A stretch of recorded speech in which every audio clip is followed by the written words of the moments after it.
रहीम।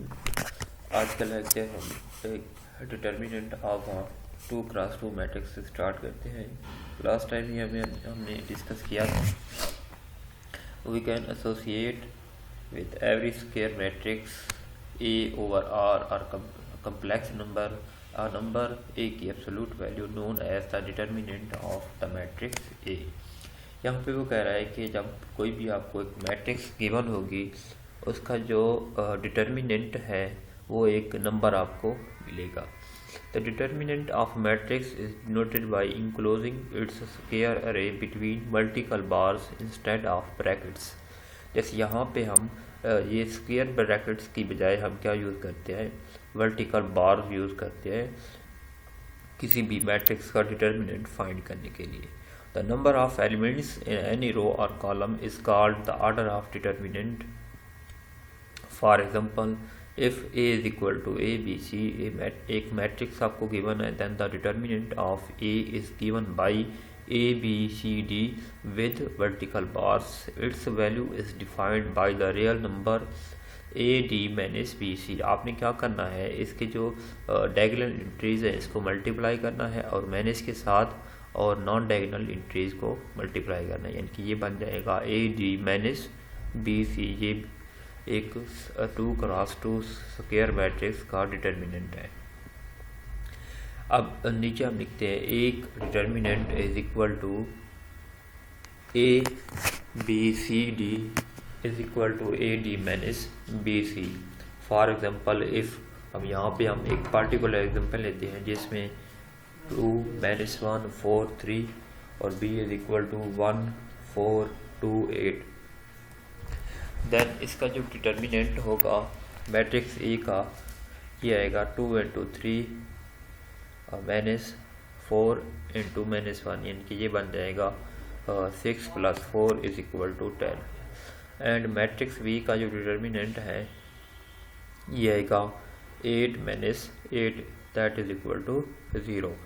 अब हम आगे देखेंगे कि ऐसी मैट्रिक्स जिसका डिटर्मिनेंट 0 आ जाए, ऐसी मैट्रिक्स को हम सिंगुलर मैट्रिक्स कहते हैं। और उसका ऐसी मैट्रिक्स जिसका डिटर्मिनेंट 0 आ जाए यानी कि वो सिंगुलर हो, उसका इन्वर्स एग्जिस्ट नहीं करता होता।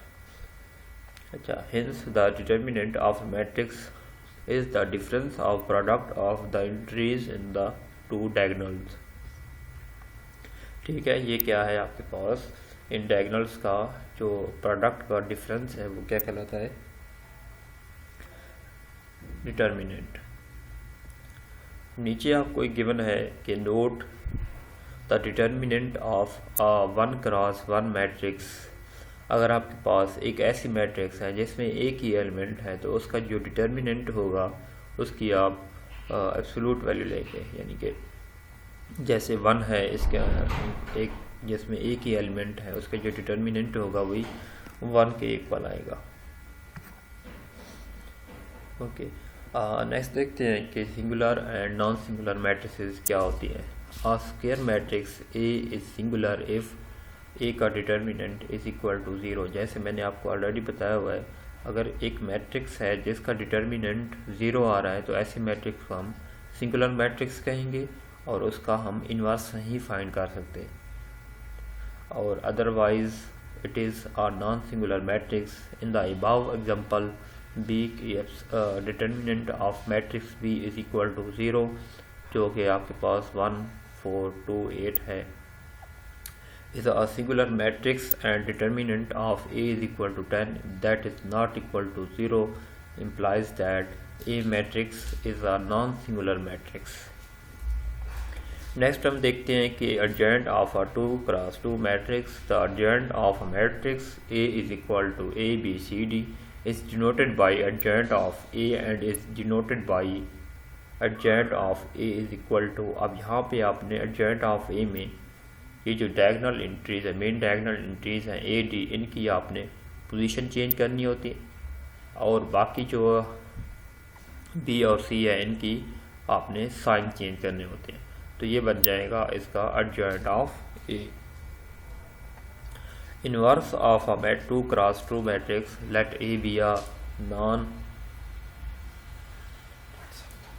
Late A B are non singular square matrix of order 2। अब यहाँ पे हमने कहा है ऐसी मैट्रिक्स जिसका ऑर्डर 2 क्रॉस 2 है, वो नॉन सिंगुलर है। नॉन सिंगुलर मैंने आपको ऑलरेडी बताया, एक ऐसी मैट्रिक्स जो कि नॉन सिंगुलर होगी, सिर्फ उसका इन्वर्स एग्जिस्ट करेगा। एक मैट्रिक्स जिसका डिटर्मिनेंट 0 है, जो कि सिंगुलर मैट्रिक्स है, उसका इन्वर्स एग्जिस्ट नहीं करता। हम देखेंगे आगे इसकी के इन्वर्स जब आप फाइंड करते हैं तो वहाँ पे जो डिटर्मिनेंट है किस तरह अगर 0 हो तो हम इसका इन्वर्स नहीं फाइंड कर सकते।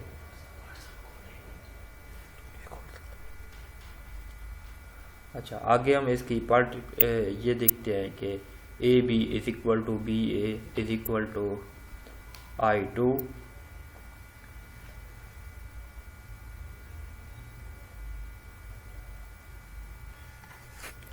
I2 इसमें क्या है, I2 is identity matrix of order 2, जिसमें होगा इसकी जो मेन डायगोनल एंट्रीज है 1 होगी, बाकी जो ऑफ डायगोनल है वो क्या होगी, 0 होगी। Then B is called the multiplicative inverse of A and is usually denoted by A inverse and that is B is equal to A inverse।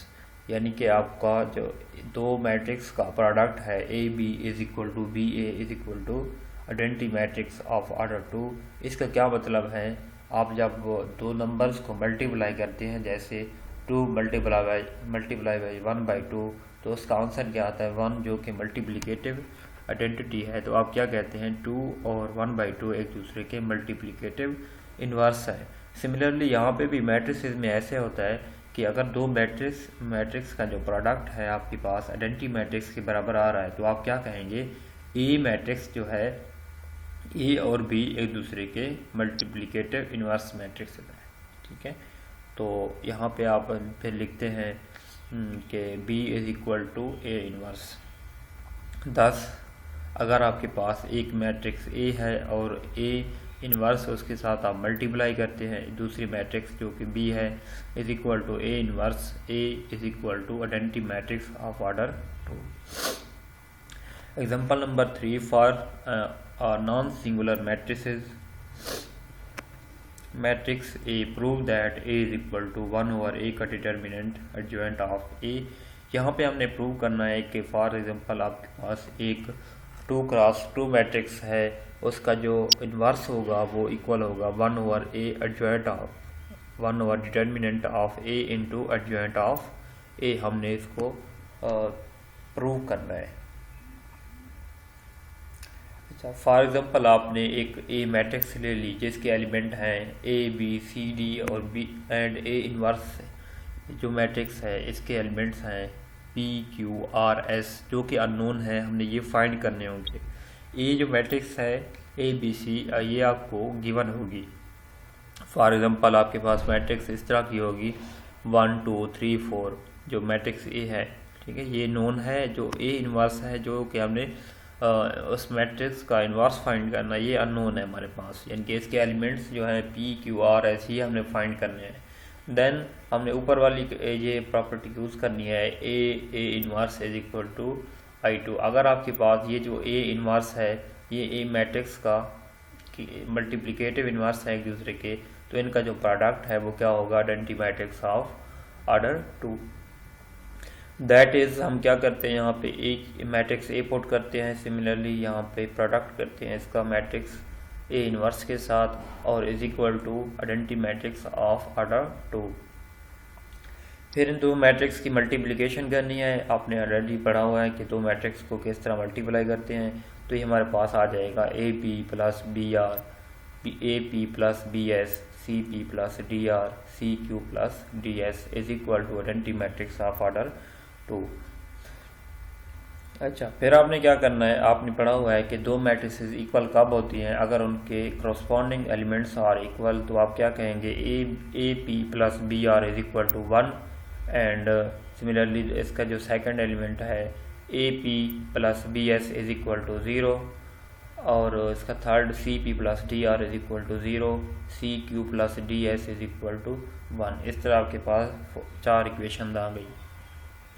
अब आपने क्या करना है, इक्वेशन नंबर 1 और 3 को यूज़ करके यहाँ इसको सिंप्लीफाई करना है आपने, जैसे सिस्टम ऑफ इक्वेशन को सॉल्व करते हैं। तो यहाँ से आपके पास क्या आ जाएगा, r is equal to from equation 3 r is equal to -c/d into p। Putting this value in equation number 1, आपने यहाँ से इक्वेशन नंबर 3 से d को एवेल्युएट कर लेना है, d को सेपरेट कर लेना है। d इज इक्वल टू यानी कि आपने dr ये जो cp है दूसरी साइड पे ले जाना है, ये बन जाएगा dr is equal to -cp, फिर आपने d पे डिवाइड कर देना, ये बन जाएगा -c/d इंटू p। अब यही r की वैल्यू आपने इक्वेशन नंबर 1 में पुट करनी है। इक्वेशन नंबर 1 में पुट करने के बाद आपने सिंप्लीफाई करना है, आपके पास p is equal to d/ad-bc आ जाएगा। और यही p की वैल्यू आपने एक जो इक्वेशन वैल्यूएट किया हुआ है r यहाँ पे पुट कर दें, -c/d इंटू p की वैल्यू आपने यहाँ पे पुट करनी है। इसको सिंप्लीफाई करने के बाद आपके पास r इज इक्वल टू आ जाएगा -c/ad-bc। अब आपने सिमिलरली आप यहाँ से आपने इक्वेशन 1 और 3 को यूज़ करके p और r की वैल्यू फाइंड की है। सिमिलरली आपने इक्वेशन नंबर 3 और 4 को यूज़ करके q और s की वैल्यू फाइंड करनी है।